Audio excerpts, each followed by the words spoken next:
I'm Larry Fedoruk, and this is I Was 8, my weekly personal journal podcast. Thanks for listening, and a reminder that next week I'll be delving into childhood music lessons. I took piano. How about you? That's next week, but right now, some fine dining as we continue with Season 2 of I Was 8.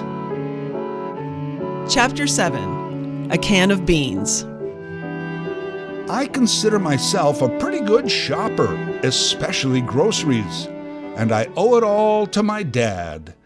Dad was a lousy shopper, especially groceries, and it drove Mom crazy. It was a point of contention in their relationship, as were many things, it seems, but let's stick on this one for now.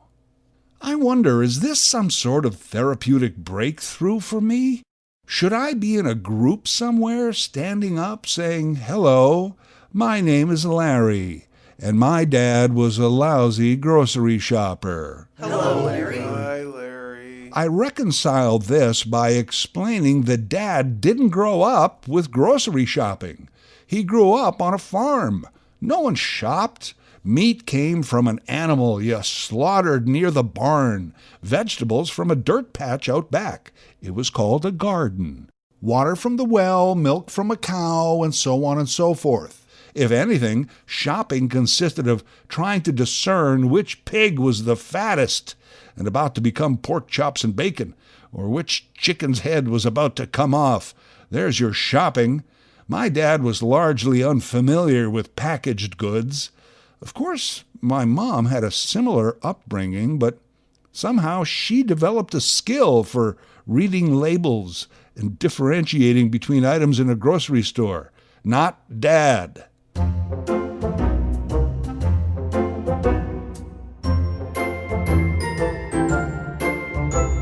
By the time I was 8, we had moved into our small town. We still got stuff from my uncle's farms. We had a pretty good-sized garden in our yard, but also packaged goods had entered our life. Stuff from the store. How exciting. The town grocery store. Cans, boxes, bags, a dizzying array of processed food. Oh, sure, now we've returned to an effect, at least an advertised effect, of trying to eat natural and organic, concerned over where our food is sourced. We worry about recycling and plastic pollution, but back then, processed, packaged, convenient. Well, that was about as good gets. It was the pork and beans that first exposed good old Dad. Yes, the pork and beans, the most delicious of all canned goods. Who didn't love pork and beans? Maybe there's some weirdo out there, but not me. I thought they were amazing and scrumptious. Well, not that cube of fat that came in every can purporting to be pork, but if you could get around that, fantastic. And, as far as I knew, beans were a vegetable. You had to eat your vegetables, right? Who invented a vegetable that was like being allowed to have dessert with and during your meal? How did they do it? Well, massive amounts of sugar, as it turns out, but back then, complete mystery. A delicious vegetable? How was that even possible?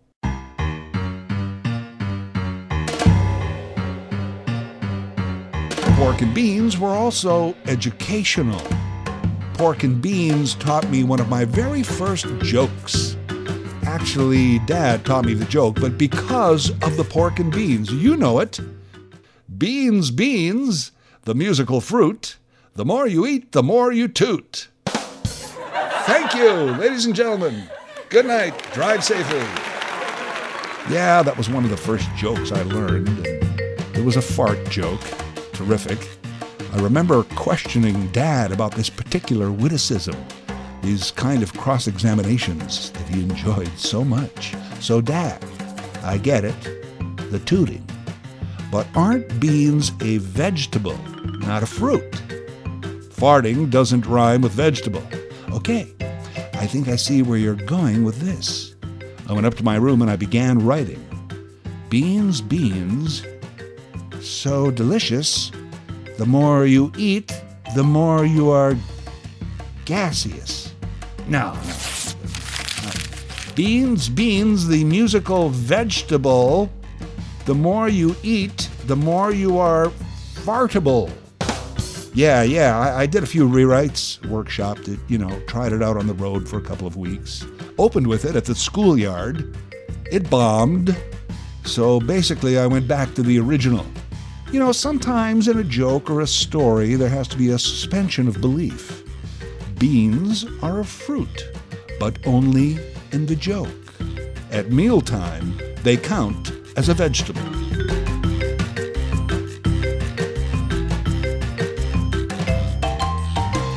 Needless to say, when pork and beans were on the stove, I was damned excited. I knew we'd be dining like royalty this evening. Occasionally, I'd request them, "Hey, can we have pork and beans tonight?" And if I had been a good boy, the answer was yes. Meal candy. Then one day, it all went to hell. Mom was fussing about the kitchen, prepping the evening meal. By the way, in our family, we ate supper. Not dinner, supper. I was probably in my mid-20s before I had dinner. These days I mix it up. Sometimes I dine, sometimes I sup. Sup, dine, sup, dine. I have a schedule on my calendar on my phone. So I wanted pork and beans for supper. I scrutinized my behavior over the last few days, feeling confident that I had been good. I ran into the kitchen to ask Mom if we could have pork and beans with supper. She already had a vegetable going, but she said yes. She had told Dad to pick up a can of beans just the other day, sent me to the pantry to retrieve it. Among the familiar packaged goods, I couldn't see any pork and beans. I rummaged about until I found a can that said beans. It didn't look right, but I brought the beans to Mom in the kitchen. Well, it turns out it wasn't our brand of pork and beans. Actually, it was not pork and beans at all. Not even close. Dad had somehow managed to find the oddest can of beans in the entire town, if not the entire province. Lima beans in some marinade that smelled like fish. Lima beans in sardine sauce, as I remember. How is this possible? My day was ruined. Mom opened up a can and heated them up for dinner. Dad shared my fondness for the pork and beans, but tonight, instead, some fish and lima. He would have to eat some, and so would I. Because in our family, we didn't waste food. Well, I think actually, this was Mom's way of teaching us all a lesson. Dad's defense was that Mom only put beans on the list she gave to him. She wasn't specific. Now, in a court of law, my dad would have a point. In the court of Ma, he didn't have a leg to stand on. We never buy any other beans except pork and beans. Beans means pork and beans. Even Dad conceded that point. Yes, it seemed obvious now, he said, as he was trying to wash out the taste of lima with a shot of whiskey. "Hey, Dad, pour me 2 fingers of that. I'm dying over here."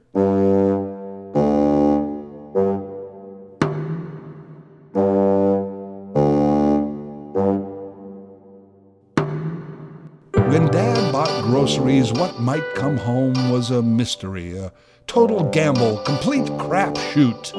Emphasis on the crap. So this was Dad's issue. Even as Mom's lists got more specific, it meant nothing to him. Pork and beans meant Dad just grabbed the first can he saw that said beans. Chicken noodle soup became any can that said soup on it. Do you know that lima beans can also come in a soup? Because I do. Cornflakes became any box that said Kellogg's.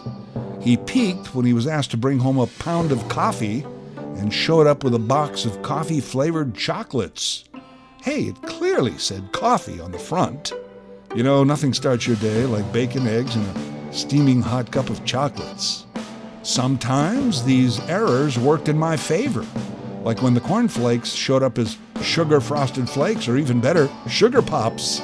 And yes, they were called Sugar Pops and Sugar Frosted Flakes back in the day when they weren't afraid to put sugar in large letters right in the name. Hey kids, sugar, have some sugar. Sugar on sale. Eat all that sugar, kids. There's a little prize at the bottom. But first, more big bowls of sugar. Trust me, you'll love it.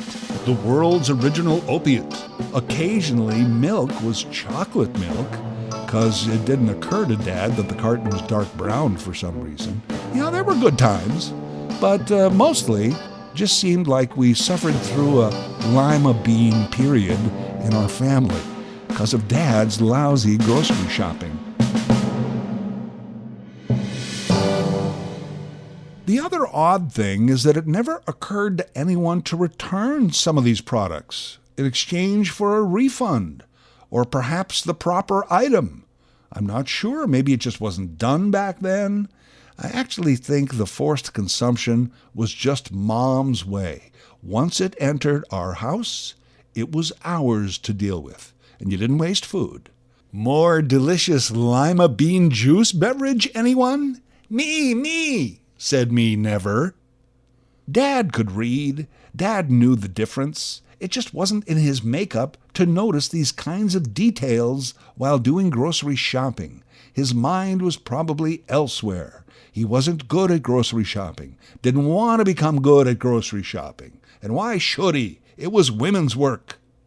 The other way this affected me directly was that as time wore on and we had had it up to here with the lima beans, Dad was called upon less and less to pick something up at the store. That task began to fall to me. First of all, not bad because it gave me something to do and it put some money in my pocket. Granted, the money was for a specific item, but who knew what pennies might be left over for candy, a little gratuity for my efforts. Say I was sent to the store for Carnation evaporated milk. That's 3 things you had to know, 3 things you had to remember. Carnation brand, milk, and it had to be evaporated. Dad, burdened with this same request, might bring home a carton of regular milk, a bouquet of carnations, possibly even an eviscerated chicken. I had to get it right, and I mostly did. Certainly always with the pork and beans. The bad thing was that Mom chose this difference in our talents as dinner conversation. Well, supper conversation. Look, she would say to my dad, your 8-year-old son knows how to buy pork and beans, and you don't. I don't know if Mom realized this, but this put me in a tough spot with Dad. Dad didn't necessarily like being shown up by his 8-year-old. I was already almost through grade 3, so by 8, I'd have half of my dad's total formal schooling. Gee, if I got any smarter and taller, I could potentially become a total pain in the ass. I didn't buy the correct items to embarrass my father. I did it to please my mother. And for the pork and beans, of course. However, the more I pleased my mother, the more my father would think of me as a mama's boy. Now, of course, there's nothing wrong with that, but back then it was generally frowned upon. Boys weren't supposed to be a mama's boy. Instead, they had to be a chip off the old block. You know, the kid bought lima beans the other day. That's my boy. I even thought of doing that occasionally just to make him happy. I never did because, you know, pork and beans, they're too delicious. I always brought home what I was told to get. I don't recall the problem ever resolving itself, even later in life after we'd moved to the city. If Dad was bringing home McDonald's and you requested a Big Mac, you had to be prepared for just about any other sandwich they offer. Oh, filet of fish. Well, yeah, that's close enough. Beef chow mein from the Chinese restaurant, a large pizza with everything from Mario's. Oh, you never knew what was going to arrive when Dad went out to get food.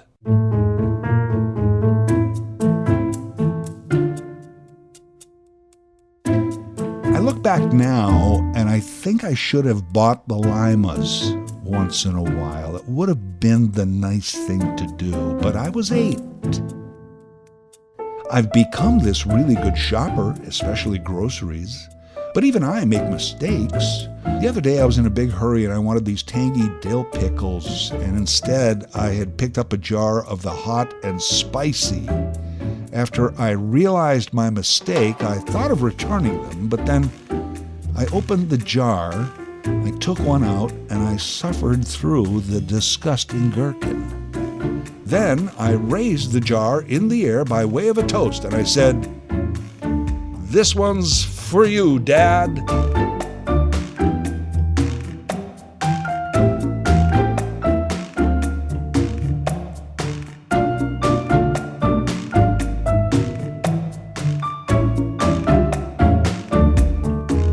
I Was 8 is a weekly series written, produced, and voiced by Larry Fedoruk.